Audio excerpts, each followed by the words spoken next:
Welcome back to the Charlie Kirk Show. This is your host for the day, Andrew Colvett, executive producer of this fine show. To those of you listening around the country, we're honoring our friend and the host of this show, Charlie Kirk. And it's his friends, the people that work closely with him to make this show, to make so much of the content, that are gathered around this table in his studio. His chair is empty because nobody will ever be able to fill it.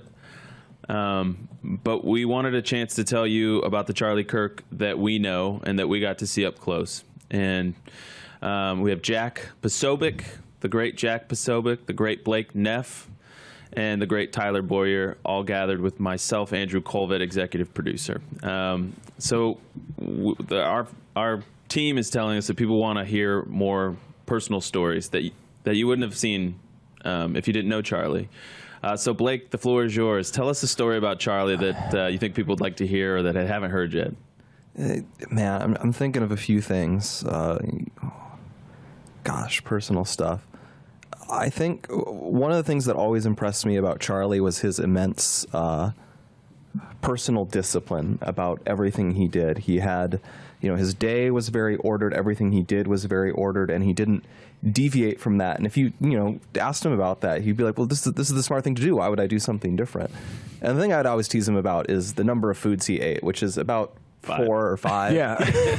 I would joke about this, and I'm not exaggerating. The variation of food Charlie ate was like grilled chicken, avocado, hot sauce, like cabbage, he wasn't lettuce, always like that. Like this salmon, I guess. And I think he used to have beef, but I think he later decided red meat was probably Tyler, more on the bad when did than he good start side. doing that? He said it was like a couple years ago that he said he wanted to get back in fighting shape or something. Yeah. And Charlie, as long as I've known Charlie, has always been very focused on what he puts inside his body. Yes. From day one.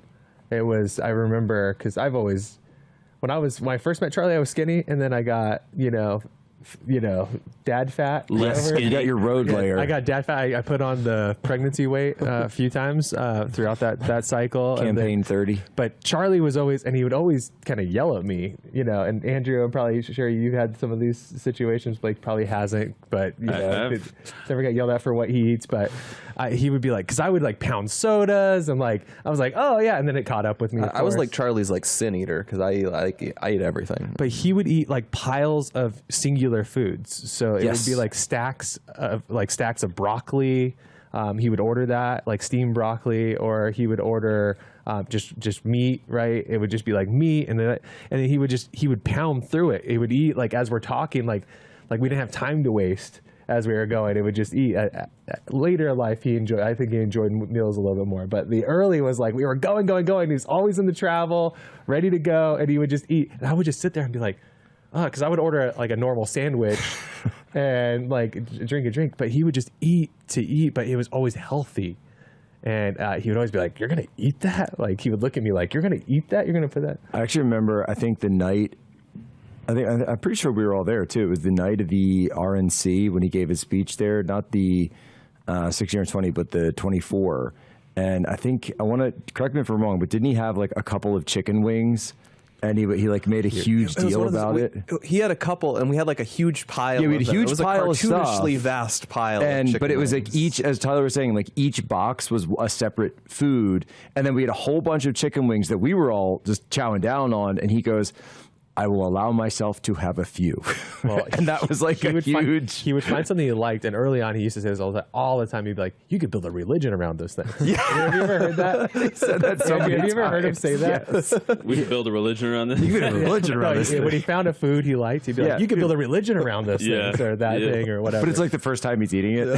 But no, it would, no, it would be. It'd be like, I'd be like, oh, I think these are great. These chicken wings. You could build a religion. Yeah, Charlie, we know. I think I heard Charlie say that no short of 500 times.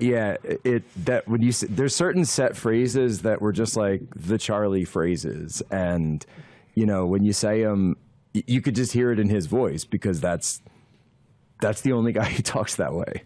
Well, what about you, Jack? Do you have a fun Charlie story that you think the audience hasn't heard or would like to hear? Oh man, you know, look, I mean, there's a lot of stuff that's just private, so that's like, how do you steep through that?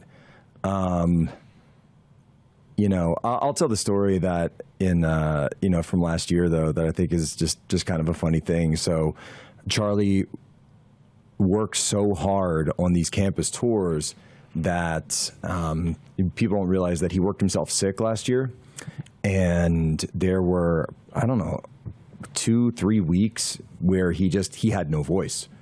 He completely lost his voice out there on the campus tours, the campaigns, between everything. He was traveling so much and just picking up whatever germs and bugs and all the rest. And obviously with his health regimen and that he did what he could, but you know, sometimes it just kind of doesn't work that way. And I remember we had talked about, and he was like, "Hey Jack, you know, you're a Pennsylvania guy. We're doing this Penn State. I think it's going to be big. Do you want to come?" And I was like, "Oh yeah, you know, we'll see if it works out with the schedule, etc."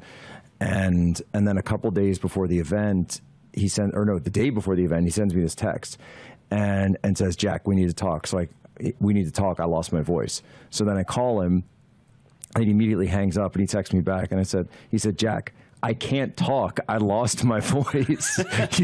I can only text." Yeah. And so he's like, I need you up here. And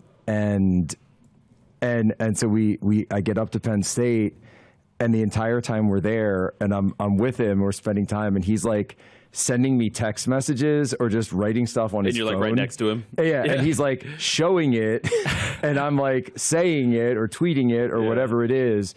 And then as we're about to go, you know, we have this whole thing set up, and there's thousands of kids. I mean, 5,000 maybe, because I know we brought it was insane. I know we brought sea of red hats. We brought 30,000 hats, but then we ran out, and like only about half of the kids had hats. So that's why I know it was double. You would not believe the number of hats that Turning Point bought and still managed to run out. And it was insane. And then the campus ended up shutting down the speakers anyway. That many boxes. I want to just we just threw out hats. It was so many like the logistics of getting that many hats is actually to each campus was actually a marvel in and of itself.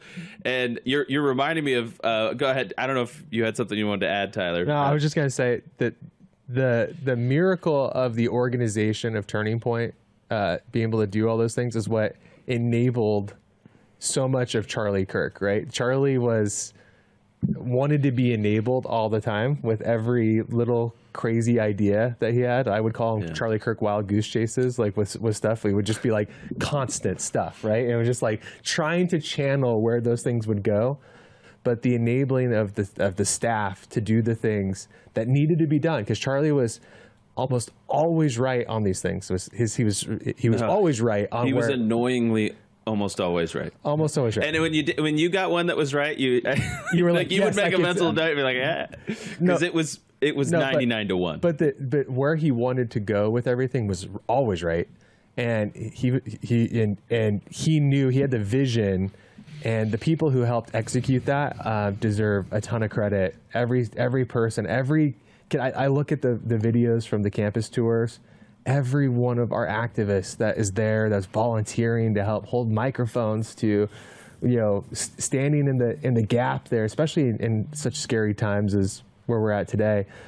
They have been such incredible warriors, and that honors Charlie so much. Yeah, we have this. Let's go ahead and play it. We have just enough time. This is Charlie eating with chopsticks in Japan with Blake, 479. Oh, gosh. So, is it like a big thing? Yeah, of course. Am I doing okay? Yeah, perfect. Okay. This is Noto. Why is it so gooey? Soybean. It's very good. It's so gooey. It's very gooey. Why is it so gooey? Because it's fermented, I think. Right. That's great. It's very good for you. Blake, I remember you and I were on a chat when this was happening, or moments after it happened, and he was like, "There was literally 11 dishes in this thing. It was amazing. Oh, the Japanese food. I mean, you can build a religion around this. Yeah, religion. People don't realize like how he would just get fixated on. Yes. on, I would on just dishes love like that. how he would like interrogate me about things, because Charlie loved to learn things, loved to pick new things up, and yet he was also so busy all of the time. So he would send me on. He's like, Blake, you have to learn all about this thing so that you can just tell me about it when I need to learn about it later. So I'll go read, a 300-page book about this so that I can just be ready when Charlie interrogates me. I remember once on a flight, it was like an hour, and he's just like, Blake, tell me about the Roman Empire. I'm like, the start or the end? He's like, whatever you want. And just started going off about that. For full shows, live and on demand, it's Salem News Channel.